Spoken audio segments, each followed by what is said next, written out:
Hi, again, well, today it's Thursday, so we usually have someone come in from the medical community on Thursdays, give us some information. It's always good. This time it's life-saving information. Stephen Howell is here. He's with New Hanover Regional Medical Center. We're going to talk today about hands-only CPR. And Steve, I didn't want to throw Stephen a curveball, so I'd asked you when Gannon was doing so. When did we make the move away from mouth on person to just hands-only? So, Bob, we started about 7 years ago educating the community on hands-only CPR. What we noticed were our cardiac survival numbers for cardiac arrest patients weren't where we wanted them to be, and we saw that community involvement was a big part of that. So we switched to hands-only CPR to get more people involved and more people more likely to do it. When you say the numbers weren't where you wanted to see them, how do you know how low these numbers were? I don't have the exact numbers on that. I just know that we, as a goal, we want to be, 50, 60, 70 percentile survival ranges, and we weren't anywhere near there.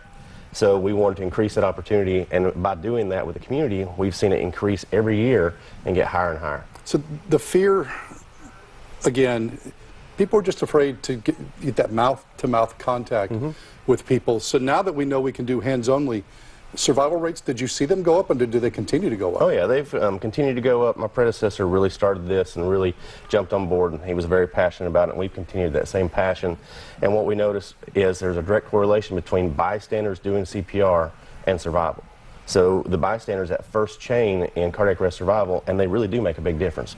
You can increase their chance of survival by 20 to 30% just by doing hands-only CPR. You know, we think of the EMTs, the paramedics, firefighters, we always think of them as first responders. You could literally be the first responder when you see an accident happen. If you're in that position, when we do hands only, what do we need to know when we're literally put in that emergency? Well, the first thing we want everybody to know is call 911. The sooner you can get help to come, the better off you're going to be. And then after that, it's really easy. That's what we like about it.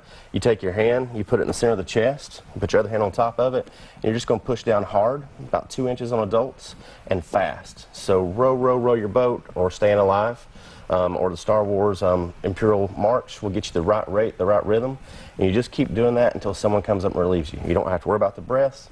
Just keep doing good solid compressions, and it makes a huge difference. And it's a workout. It is. You're going to feel this after you're done. You know, I was just telling you, my mom was in a situation, traffic accident. She said, she said she blacked out. She doesn't remember what was going on to get to that point. Your adrenaline obviously kicks in. There's always the fear you're going to hurt somebody. The worst thing that could happen is, again, you don't do anything. Exactly. Any attempt is better than no attempt at all. You're not going to hurt them. All the thing you can do is help save their lives. Good Samaritan laws, of course, protect you in all 50 states. People don't have to worry about that. And really, even if you think you can't do it, just try. I mean, by any compressions at all, you're helping give them a better chance of survival. As far as classes for people that can learn how to do this, I would assume the hospital puts that out there. So if you go to our hospital website, nhrmc.org, you can also search for EMS outreach. We actually will come out in the community. We'll be teaching classes. If you're down at Azalea Festival this weekend, you'll see us from about noon to 6, Saturday and Sunday. We'll have the mannequins out there. We'll teach hands-on CPR. We'll also be talking about some other things to help the community, because we really want to help lead our community to outstanding health. Do they still call it Recessa Annie? They have multiple different names. This one's Fred. This is my buddy Fred.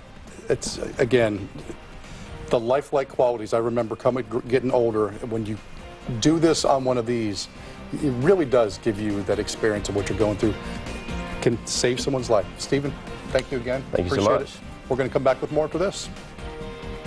Famous for the